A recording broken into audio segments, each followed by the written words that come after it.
Hi, I've been doing a lot of tutoring lately, and I thought I'd make a video for parents who might be searching for a tutor and wanted to get some idea of the way I teach and help students and the way I think about math.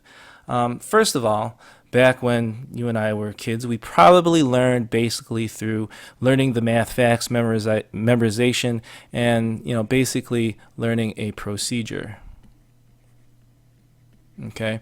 Nowadays, districts have changed, and the idea of math education is progressing, and districts and schools are really concentrating on the special idea of problem solving. Problem solving.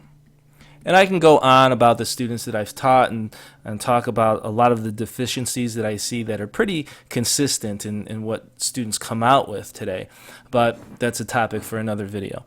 So let's tackle procedure first. All right. For instance, if we take this number, we'll say 52. 52. And we divided that by 4, and that's the problem that the student had to answer.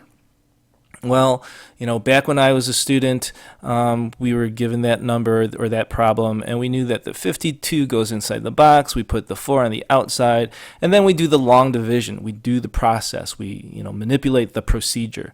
So 4 goes into 5 once. 1 times 4 is 4. We subtract the 1. We bring down the 2, and 4 goes into 12 3 times, and we end up with 13. Okay, so that's the steps involved in doing the procedure. Now, if we're concerned about problem solving, we might take a different approach. So instead of that 52, that we're going to divide by 4, we take that 52 and we don't think of the 52 as one huge entity.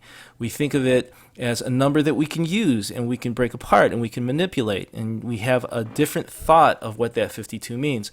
So if we take that 52 and we know we have to divide it by 4, we can think of that 52 instead of 5 tens and 2 ones. We can think of it as a 40 and a 12, which of course adds up to 52. And so now if we have these two numbers, a 40 and 12, we can take those those easier numbers, those numbers that are easier to deal with in this problem, and say, okay, it's a 40 and a 12. We're going to divide it by 4. So 4 goes into 40 10 times. 4 goes into 12 3 times. And so 52 divided by 4 is 13. And so that is just one way that we can approach math and the whole idea of problem solving, and having a student think instead of just learning the procedure that really means nothing to the student other than, oh, this is the rule for this, and then you move the number down, and then this is the rule.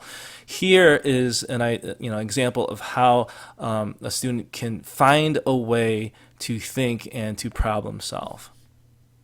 And actually, I have to give credit to a teacher that I had in elementary school who taught me this way of thinking as really kind of a game, because I was pretty good in math, and she wanted to find a way to kind of pique my interest a little more and show me ways to or different ways to kind of manipulate numbers.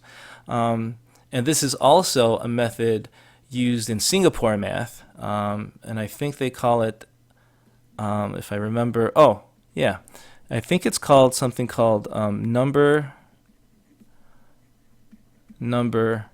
bonding. Okay, and number bonding goes all the way back to primary grades, where, let me clear this. And this was something that I did when my kids were really young, where and it was really important, in my opinion, that young students learn about the number 10, because that's what our math is based upon, tens and hundreds. And so I always thought it important that my kids knew number combinations that would add up to 10. So I would play this game with them and use dice, and I would use different colored chips, and I would show them a pattern, usually a pattern of 5 like this. And I would do that twice, and that would be a pattern of 10. And really, this is getting long. The video is getting long. But what I would do is show them a number, or I would show them a group of chips, and they would give me their number partner, I called it, that would add up to 10. So if I show them 7 chips, they would just glance at it for a second and immediately say 3. If I showed them 5 chips, they would glance at it and immediately say 5. If I showed them 2 chips, they would glance at it and immediately say 8. And it was just a visual thing. I wouldn't have to say a word to them. They would know. And they could just look at it and not even do any math, but know that this was the pattern. And, it was,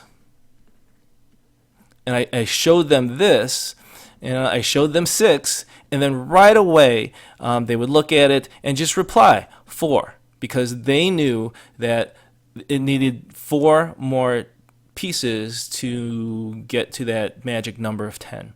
And I can go into why I think that's important, and why I think it helps them with their addition and eventually their multiplication as well. But that's a topic for a different video, I suppose. So I hope that gives you a little bit of insight. Subscribe to my channel, and I'm going to make a couple more videos that talk about math and tutoring.